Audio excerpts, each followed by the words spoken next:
तो थामा मूवी जैसी भी हो, एक मामले में वो बिल्कुल भी पीछे नहीं हटती और वो है वर्ल्ड बिल्डिंग। फिर चाहे वैम्पायर्स को इंट्रोड्यूस करना हो, उनको दूसरे कैरेक्टर्स के साथ कनेक्ट करना हो और ये दिखाना हो कि अभी तक इस पूरे यूनिवर्स में ये ऑलरेडी रहते आ रहे थे। लेकिन ये सारी चीजें क्यों होती हैं, कैसे होती हैं और आगे जाकर कहां पर क्या क्या कनेक्शंस होंगे, एक एक करके सब चीजों पे बात करेंगे। पूरी तरह से इसकी एंडिंग और उसके आगे वाली चीजों को खोल के रखने वाला हूं, तो थोड़ा स्पॉयलर्स वगैरह देख लेना अगर पिक्चर नहीं देखी हो तो सबसे पहले ना, ये मूवी वैम्पायर्स को अपने यूनिवर्स में इंट्रोड्यूस करवाती है, लेकिन ये टेक्निकली वैम्पायर्स नहीं है, इनको बेताल कहा जाता है। और ये मूवी पूरी तरह से इनका ओरिजिन जो ट्रेडिशनल वैम्पायर लोर है उससे बदल के रख देती है। हमें ये बताया गया है कि बेताल जो है उनको काली माँ ने क्रिएट किया था रक्त बीज नाम के राक्षस को हराने के लिए, क्योंकि जब जब वो उसको काटती थी तो उसके खून की बूंद जमीन पे गिरती थी और जितनी भी बूंदें गिरती थी उनसे नए रक्त बीज बनते जाते थे। तो ऐसे में काली माँ ने बेताल क्रिएट करे जो कि खून पीते हैं, एंड तब जाकर रक्त बीज का खात्मा हुआ और उस समय से लेकर आज तक बेताल इस दुनिया में एग्जिस्ट करते आ रहे हैं। बस उनके कुछ रूल्स है जिनको फॉलो करना पड़ता है। सबसे पहले तो 1947 के पहले तक ये उन लोगों का खून पीते थे, मतलब उन इंसानों का जो एक नंबर के हरामी है। मतलब जैसे फॉर एग्जांपल सिकंदर आया तो उसका और उसकी पूरी आर्मी का खून पी के उसको खत्म कर दिया। एंड मोस्ट लाइकली इन्होंने और भी बहुत सारे इविल लोगों का खून वगैरह पिया होगा 1947 तक, क्योंकि तब ये इंसानों की बहुत ही बुरी और वायलेंट एक्टिविटीज को देखते हैं एंड दे रियलाइज कि इंसान जो है उनके खून में ही जहर है। आई मीन ये काइंड ऑफ मेटाफर है कि इंसान जो है वो टॉक्सिक होते हैं और वो होता है ना कि इंसान एक दूसरे के साथ हमेशा जंग करते आ रहे हैं, लड़ाई करते आ रहे हैं, तो इसी वजह से वो इंसानों का खून पीना बंद कर देते हैं। वो अपने आप को अपने जंगल तक लिमिट करके रखते हैं और कोई भी उसकी बाउंड्री को क्रॉस नहीं करता। वहां पर जितने भी जानवर वगैरह है उन्हीं का खून पी करके अपनी जिंदगी को बिता रहे हैं। फिर दूसरी चीज जो ट्रेडिशनल वैम्पायरों से बहुत अलग दिखाई गई है वो ये है कि इनकी सनलाइट में स्किन को कुछ भी नहीं होता। हाँ, इनिशियली जब कोई वैम्पायर बनता है तो हमको ये समझ में आता है कि उसको सनलाइट से थोड़ी बहुत प्रॉब्लम है, वो इरिटेट होता है, परेशान होता है, लेकिन कहीं पे भी सनलाइट की वजह से उसकी स्किन जलती नहीं है। फिर किसी से झूठ नहीं बोल सकते, झूठ बोलेंगे तो इनके दांत निकल आते हैं और सबको पता चल जाता है कि एक्चुअली में वैम्पायर है। एंड इनका लीडर थामा कहलाता है, जो स्टार्टिंग से लेकर एंड तक नवाजुद्दीन का कैरेक्टर था, जिसका नाम यक्षासन था एक्चुअल नाम। और ये लोग इसको थामा इसलिए मानते थे क्योंकि सबसे पहले ये सबसे ओल्डेस्ट था, इसने बहुत सारे यहाँ पर जो बेताल मौजूद है उनको ट्रांसफॉर्म किया है ह्यूमन से, तो इसी वजह से ये काफी पावरफुल भी है। बट एक्चुअल लोर का पार्ट हमको मूवी के बीच में कभी बताया जाता है कि थामा वो नहीं है।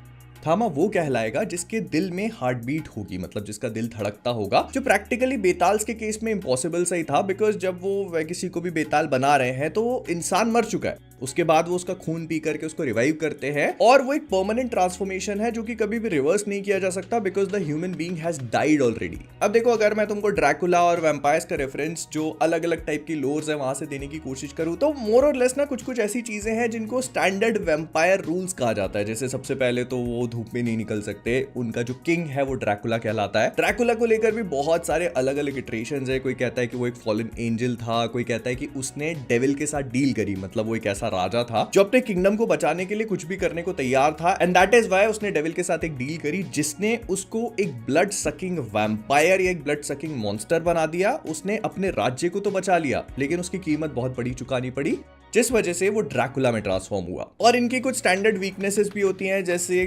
गार्लिक, मतलब लहसुन से इनको बहुत प्रॉब्लम होती है। जहां पर भी गार्लिक को टांगा जाएगा या जहां भी उसकी स्मेल होती है तो इसके आसपास नहीं भटक सकते हैं। फिर इसके बाद इनको मारने का एक बहुत ही स्पेसिफिक तरीका है कि दिल में एक स्टेक, मतलब एक लंबा सा खूंटा सा घुसेड़ दिया जाए एंड दे विल डाई। और तीसरा तो मतलब बहुत ही ऑब्वियस है कि धूप में ले आओ तो जादू को जैसे शक्तियां मिलती है इसकी सारी खत्म, वो ऐसी सनटैन मिलेगी, कभी बच ही नहीं पाएगा। अब सवाल ये पैदा होता है कि चलो ठीक है, अगर वैम्पायर्स हैं और वो एग्जिस्ट करते हैं, बेताल हैं, तो क्या उस जंगल के बाहर नहीं निकलते कभी? और अगर कोई गलती से निकल के पहुंच भी गया तो फिर क्या होगा? तो देखो, इस चीज को भी ना मूवी में बहुत सटल तरीके से दिखाया गया है। वो जो इंस्पेक्टर पीके का कैरेक्टर है ना, वो खुद भी एक वैम्पायर है और वो रिस्पॉन्सिबल है इस पूरे ह्यूमंस और बेतालों के बीच के बैलेंस को मेंटेन करने के लिए। मतलब अगर कोई गलती से निकल के आ भी चुका है तो वो उसको अपने अंडर में रखेगा और फिर कहीं से भी गलती से उनके बारे में किसी इंसान को पता नहीं चलेगा। ऐसी बात नहीं है कि ताड़का और आलोक पहले वैम्पायर्स है जो दिल्ली में घूम रहे हैं, नहीं, एक पूरा क्लब दिखाया गया अंडरग्राउंड हमको जहां पर वैम्पायर्स एग्जिस्ट करते हैं। और वो जो नोरा फतेही की कैरेक्टर थी ना स्त्री वन में, वो भी इधर वही है। Although I do call it lazy writing, क्योंकि इनको एक आइटम सॉन्ग दिखाना था जिसमें नोरा फतेही को वापस लेके आ रहे थे, तो वो कर दिया इन्होंने कनेक्शन एस्टैब्लिश। लेकिन ना यहाँ पे बहुत छोटी छोटी चीजें हैं जिनसे हम आइडेंटिफाई कर सकते हैं कि आखिरकार यहाँ चल क्या रहा है। अगर तुम नोटिस करते हो ना, तो इस क्लब की दीवार पे इन लोगों ने यक्षासन की एक पूरी पोर्ट्रेट और इमेज वगैरह पेंट कर रखी है। विच मेक्स मी बिलीव कि ये जितने भी लोग हैं ये यक्षासन के फॉलोअर्स हैं। जैसे हम लोगों ने देखा था ना कि वहां मंदिर में भी बहुत सारे लोग यक्षासन को फॉलो करते थे, उनको लगता था कि वही उसका थामा है। तो यहाँ पर भी इस क्लब में ये जितने भी लोग हैं ये यक्षासन को ही फॉलो करते हैं एंड दिस इज वाई वो लोग ताड़का और आलोक को अलग अलग भी कर देते हैं। इनफैक्ट इनकी सीक्रेसी इस लेवल तक पहुंच चुकी है कि जो हैंड ऑफ गॉड है, who knows about almost everything supernatural, उनको तक ये बात नहीं पता कि यहाँ पर एक्चुअली में बेताल एग्जिस्ट करते हैं या सिर्फ मिथ है वो। And I would have liked it a bit more अगर ये लोग इस बात को भी एक्सप्लेन करते कि शहर में रहने वाले बेताल जो हैं इनका हायरार्कल सिस्टम क्या है, कौन इनको लीड कर रहा है और कैसे सब कुछ हो रहा है। बट ठीक है, आई होप ये आगे जाकर चीजों को एक्सप्लेन किया जाएगा। फिलहाल के लिए अगर हम लोग अपनी एंडिंग वाले पार्ट पे आगे बढ़े तो कैरेक्टर्स के पर्सपेक्टिव से लेके चलते हैं चीजों को। सबसे पहले हम लोग आलोक आयुष्मान के कैरेक्टर पे आते हैं। आलोक का जो कैरेक्टर है उसको शक्तियां मिलती हैं, वो अपनी पावर्स को डिस्कवर करने के बाद आखिर में जब ताड़का को बचाने के लिए जाता है तब वहां पर जो हमको बीच में हमारे ऊपर एक्सपोजिशन किया गया था ना कि थामा वो है जिसके पास हार्ट बीट होगी, तो ये बहुत हद तक सबने एक्सपेक्ट कर लिया था कि what is going to happen. तो एक ही मूवी में दूसरी बार मरने के बाद रश्मिका जो है वो चिल्लाती है जोर से, जिसकी स्क्रीम्स की शॉकवेव की वजह से वहां पर जो मणि थी वो शैटर होती है और उसी में से कोई शक्ति निकलती है जो आयुष्मान को बना देती है थामा। ये और कुछ नहीं, basically just a vampire upgrade है। मतलब अगर तुम नोटिस करोगे तो उसके हाथ में क्लियरली वेन्स पॉप आउट हो रही हैं जो बताती हैं कि ब्लड सर्कुलेशन स्टार्ट हो गया है। मतलब अब दिल धड़क रहा है तो उसको दिखाने का भी कोई तरीका चाहिए, तो वेन्स दिखा रहे हैं जो बहुत ही ज्यादा एविडेंट है। आई थिंक यहाँ पर आयुष्मान ने बॉडी सूट वगैरह पहना होगा। बट या इससे वो इतना ज्यादा पावरफुल हो जाता है कि यक्षासन को सिर्फ हरा नहीं देता, उसको ऑलमोस्ट जान से मारने वाला होता है उसका खुद का खून पीकर। अब इस चीज पे भी इन लोगों ने बहुत लाइट नहीं शेड करी, लेकिन बहुत सारी लोर्स में ऐसा माना जाता है कि अगर एक वैम्पायर दूसरे वैम्पायर का खून पी ले तो वो और भी ज्यादा शक्तिशाली हो जाता है। मतलब वो उस दूसरे वैम्पायर की पावर्स को भी इनहेरिट कर लेता है। ऑल्दो ये काम यक्षासन करता है अपने खुद के सबऑर्डिनेट का, जब वो खून पीता है तो उसके पीछे एक ऑरा सा क्रिएट होने लगता है, बट इस चीज को बहुत क्लियरली डिफाइन नहीं किया गया। और अगर तुम नोटिस करोगे ना तो यहाँ पे इन लोगों ने ब्लड लस्ट टाइप की चीज को भी कुछ कुछ बताया हुआ है। बेसिकली ब्लड लस्ट ऐसी होती है कि जब वैम्पायर को खून की प्यास लगती है तो वो इतना ज्यादा भूखा हो जाता है कि उसको समझ में नहीं आता कि किसको मारना है किसको नहीं मारना, उसे बस किसी भी कीमत पे खून पीना होता है। तो यहाँ पर हम आयुष्मान के कैरेक्टर को उसी जोन में जाता हुआ भी देखते हैं जब वो इतना ज्यादा पावरफुल हो जाता है तो ये वो प्यार की ताकत उसको बचा के ले आती है, but he went there for a while. फिर इसके बाद हम लोग यक्षासन के कैरेक्टर पे आते हैं जो मुझे लगता है कि बहुत ही अंडर यूटिलाइज था। मतलब एक क्लाउन टाइप का बस क्रिएट करके रख दिया और कुछ भी नहीं। आई फील कि थोड़ा और मेनेसिंग हो सकता था जो वो एंड में होने भी लगता है, but it was too short lived. खैर, तो इसके पीछे की कहानी बहुत सिंपल है। ये नायक था, इसी ने बहुत सारे बेताल क्रिएट करे, अपनी खुद की आर्मी बनाना चाहता था जिस वजह से इसको कई सालों तक कैद करके रख दिया। लेकिन ताड़का जब आलोक को वैम्पायर बनाती है तो ही गेट्स रिलीज्ड। लेकिन आलोक जब अपग्रेड 2.0 लेके आता है तो यक्षासन उससे हार जाता है और उसको ये लोग फिर से एक बार कैद कर देते हैं। लेकिन आखिरी में हमको दिखाया जाता है Sarkata, which actually kind of surprised me, क्योंकि स्त्री 2 में हमने उसको क्वाइट लिटरली टुकड़े टुकड़ों में कट के और लावा में जलते हुए देखा। This is like terminator 2 level ending, you never come back from it. लेकिन यहाँ पे भी कुछ कुछ चीजें हैं, तो अगर तुम नोटिस करने की कोशिश करोगे, सरकटा जो है he has a new body now. मतलब जो वो लावा में जला था ना, तो उसी लावा से बना हुआ शरीर है अब उसके पास। और मुझे ये चीज बहुत अच्छे से समझ में नहीं आई कि स्त्री ने जब उसके सिर को 2 टुकड़ों में काट दिया था तो अब वो पूरा कंप्लीट कैसे हो चुका है। तो जो पॉसिबिलिटी मुझे लगती है वो मैं तुमको बता देता हूं। अगर स्त्री 2 के पोस्ट क्रेडिट सीन को याद करोगे तो उसमें जो अक्षय कुमार का कैरेक्टर था ना, वो सरकटे की पावर्स को एब्सॉर्ब कर लेता है। तो मे भी ऐसा हो सकता है कि वही सेम कैरेक्टर अक्षय कुमार का सरकटे को रिवाइव करके उसको अपने थ्रू कंट्रोल कर रहा हो। मतलब अब अक्षय कुमार का कैरेक्टर इतना पावरफुल हो चुका है कि ना केवल वो सरकटे को जिंदा कर रहा है बल्कि उसको कंट्रोल भी कर सकता है। और इसी वजह से उसने भेजा होगा कि जाकर के बेताल को लेके आओ, और ऐसा छोटा मोटा नहीं, यक्षासन को। एंड अगर इसके पीछे के रीजन की बात करें तो बहुत सिंपल है। अक्षय कुमार का कैरेक्टर हम लोगों ने स्त्री 2 में भी देखा कि जैसे तैसे करके बस पावर एब्सॉर्ब करके अपनी पावर को बढ़ाना चाह रहा था, जो वो सरकटे की शक्तियों के साथ में भी करता है। और हम लोगों को ये भी समझ में आ गया, मतलब इसी मूवी में बताया गया है कि बेताल के खून में काफी शक्ति है। तो हो सकता है कि अक्षय कुमार के कैरेक्टर को बेताल का खून चाहिए, और अगर वो यक्षासन का खून पी लेगा तो maybe he gets even stronger. या फिर ये भी हो सकता है कि अक्षय कुमार का कैरेक्टर लीडर है और सरकटा, बेताल, इसके अलावा जो हम शक्तिशालिनी में रणदीप हुड्डा का कैरेक्टर देखेंगे, या फिर जो आने वाली मूवी के कैरेक्टर्स हैं, जैसे स्त्री 3 में कोई विलन दिखाया जाएगा या भेड़िया 2 में कोई विलन दिखाया जाएगा, जिसपे मैं आगे बात करूंगा। तो इन सब की खुद की आर्मी बना रहा है जिसका सामना हमारे ये हीरोज करेंगे। एंड ये चीज मूवी में भी बताइए कि यक्षासन कितना शक्तिशाली है। अगर वो चाहे तो अपनी खुद की बेतालों की आर्मी बना सकता है। Means he is quite literally the modern Raktabeej now. लेकिन इसके बाद हम लोग आते हैं मूवी के सबसे इंटरेस्टिंग एस्पेक्ट पे, जो कि है भेड़िया वर्सेस बेताल, मतलब werewolf versus vampire. They quite literally did it. हम लोगों ने इस बारे में बात करी थी और मुझे ना उस चीज से ज्यादा खुशी इस बारे में हुई कि इन लोगों ने भेड़िया के डिजाइन को अपडेट कर दिया। मैं ये नहीं बोलूंगा कि ये VFX और CGI के लेवल पे बहुत ही ज्यादा परफेक्ट था, लेकिन नहीं, I feel we are getting there. जो डिजाइन हम लोगों ने देखा, मुझे डिजाइन काफी पसंद आया। This is like lore accurate werewolf. हम लोग जितने भी इटरेशंस देखते आए हैं उसमें वेयरवुल्फ ऐसे ही दिखते हैं and he looks quite badass भाई। तो हमको ये दिखाया गया कि भास्की जो है वो सरकटे की पिलाई के बाद से अब अपने कंप्लीट ट्रांसफॉर्मेशन को अचीव ही नहीं कर पा रहा था और इसी वजह से उसे बेताल के खून की जरूरत थी, which is said to have A lot of power। अब भास्की जब आलोक का खून पीता है तो उसका एक प्रॉपर वेयरवुल्फ ट्रांसफॉर्मेशन ट्रिगर होता है जिसमें वो 2 पैरों पे खड़ा हो सकता है।